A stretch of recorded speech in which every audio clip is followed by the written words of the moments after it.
Guys আসসালামু আলাইকুম। তোমরা দেখছো জাস্ট স্পোকেন ইংলিশ কোর্স। আশা করি তোমরা সবাই ভালো আছো। আজকে ক্লাস 1, সেটা হচ্ছে আমরা কিভাবে কোশ্চেন করব, হাউ টু কোশ্চেন বাইয়া, আমরা কিভাবে কোশ্চেন করব। গাইস আমি তোমাদেরকে বলছি, প্রথমে আমরা ডু ডাস এর ব্যবহার শিখব। ডু ডাস এর ব্যবহার শিখব। দেখো, ফার্স্ট অফ অল আমরা বেসিক রুলটা জেনে নেব।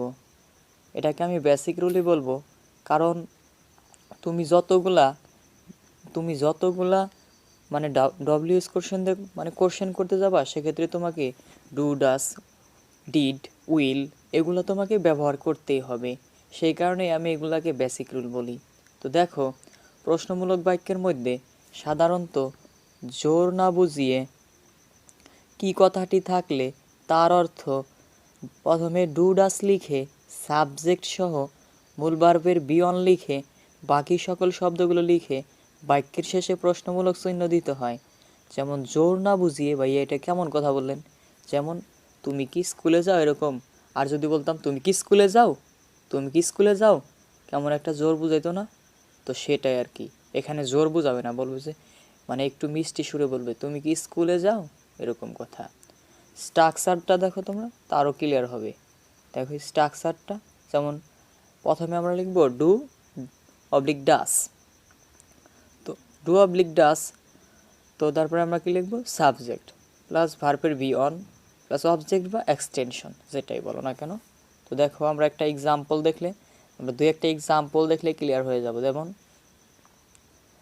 সে কি, ফর এক্সাম্পল দেখো, সে কি প্রতিদিন ক্লাসে আসে, সে কি প্রতিদিন ক্লাসে আসে।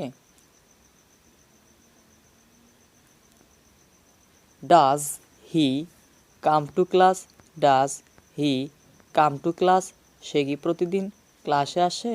Does he come to class, এখানে তোমার কি মানে ডাজ, আর সাবজেক্ট হচ্ছে হি, অথবা তুমি এখানে শিউ দিতে পারো। এখানে তুমি কি দিতে পারো, শিউ দিতে পারো, দুইটাই রাইট। আচ্ছা, does he or she come to class daily or everyday.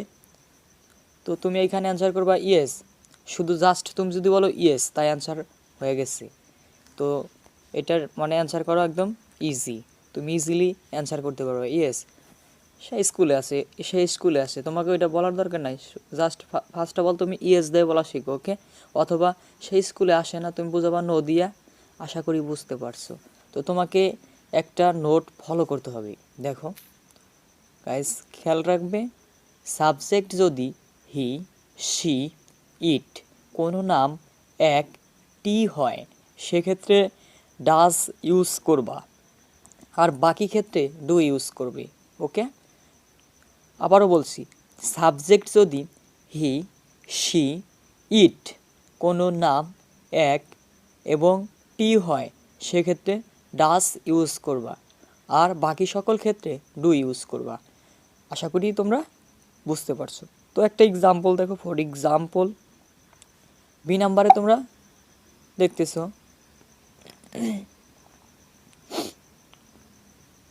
B number তোমরা দেখতেছো, তুমি কি এটা জানো, তুমি কি এটা জানো। ডু ইউ নো ইট, তুমি কি এটা জানো। ডু ইউ নো ইট, তুমি কি এটা জানো। ডু ইউ নো ইট, তুমি কি এটা জানো। ডু ইউ নো ইট, আর একটু ফাস্ট বলার চেষ্টা করবা। ডু ইউ নো ইট, তুমি কি জানো, তুমি কি এটা জানো। ডু ইউ নো ইট, তুমি কি এটা জানো। ইয়েস আই নো ইট, আমি এটা জানি, এরকমভাবে অ্যান্সার করবা। Yes I know it, yes I know it, আমি এটা জানি। তো সি নাম্বার এক্সাম্পলটা দেখো, যদি কোনো নাম থাকে, যেমন এখানে একটা নাম রয়েছে, যেমন আখি কি আমাকে চিনে। তুমি এখানে আখি, মি নে, টি নে, বি নে দিয়ে বাসায় প্র্যাকটিস করবা। যেমন আখি কি আমাকে চিনে, ডাজ আখি নো মি, ডাজ আখি নো মি, আখি কি আমাকে চিনে, আখি কি আমাকে চিনে, ডাজ আখি নো মি, ডাজ আখি নো মি। তো ডি নাম্বার এক্সাম্পলটা দেখো, তো দেখো মিঠু কি ভাত খায়, does Mithu eat rice, does Mithu eat rice, Mithu কি ভাত খায়? Does Mithu eat rice. আচ্ছা, তো নাম্বার এক্সাম্পলটাও দেখে নাও। যেমন তারা, সাবজেক্ট এখানে দে, তারা কি মাঝে মাঝে ঢাকা যায়? Do they go to Dhaka at times? Do they go to Dhaka at times? Do they go to Dhaka at times? তো ইফ নাম্বারটা দেখো, তারা কি ঢাকা যায়? তারা কি ঢাকা যায়? Do they go to Dhaka? Do they go to Dhaka? তারা কি ঢাকা যায়? Do they go to Dhaka? Okay, তো এখানে তুমি অ্যান্সার করতে পারো প্রিভিয়াসের মতোই। যেমন ইয়েস, তুমি শুধু বলতে পারো ইয়েস। আর যদি একটু বাড়িয়ে বলতে চাও, যদি একটু তুমি এক্সট্রা অর্ডিনারি ফার্স্ট অফ অলই হতে চাও, সেক্ষেত্রে তুমি কী করবা জানো? তুমি বলবা yes they go to Dhaka, শুধু ডু উঠায়া দিয়া, জাস্ট তুমি এখানে ডু উঠা দিবে, তারপরে যা আছে তাই বলবা টু, আর দে গো টু ঢাকা, তারা ঢাকা যায়। ওকে, আশা করি ক্লিয়ার, ব্যাপারটা বুঝতে পারছো। তারপর তোমাকে এখানে ওই যে আমি গত ক্লাসে একটা নোট দিয়েছিলাম সেন্টেন্স স্ট্রাকচারে, ওটা তো মানে আমি জাস্ট তোমাদেরকে সেন্টেন্সটা কীভাবে মেক করতে হয় তার কারণে আমি একটা সেন্টেন্সটা দেখিয়েছি। তো এখন দেখো, কোনো দিকে যাওয়া অর্থে প্রিপোজিশন টু বসে, তো আমি এটার আগে নোট দিয়েছিলাম, তো তার কারণে এটার উপর ততটা জোর দিচ্ছি না, তোমরা বাসায় একটু প্র্যাকটিস করবা তাই হবে। ওকে, আর আমার প্রিভিয়াস ক্লাসগুলো একটু বা ওইগুলো একটু দেখে নিবা তাই হবে। সেন্টেন্স স্ট্রাকচারের ক্লাসটা না দেখলে এটা ভালোভাবে বুঝতে পারবো না। আশা করি বুঝতে পারছো। গাইস, তোমরা বাসায় তোমরা এই 3টি ভার্ব দিয়ে 6 বার করে প্র্যাকটিস করবে একটা একটা সেন্টেন্স। ওকে, যেমন কাম, রিড, টেল, এই ভার্বগুলোর সাথে আমরা ক্লাস 1 থেকে পরিচিত। এই ভার্বগুলোর সাথে আমরা ক্লাস 1 থেকে মানে পরিচিত। তোমাকে অসংখ্যবার যে প্র্যাকটিস করতে হবে তা না, তুমি বাসায় 5 থেকে 6 বার প্র্যাকটিস করবা, দেখবা তোমার মুখের জড়তা এমনিতেই কেটে গেছে। আশা করি বুঝতে পারছো। আর আমরা ক্লাস 2তে শিখবো গাইস, আমরা ক্লাস 2তে কী শিখবো জানো?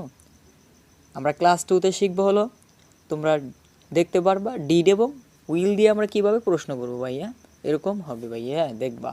তো জাস্ট লেগে থাকো, তোমাদের সাথে আমি আসি। তো আজকের মতো ক্লাস এখানে শেষ।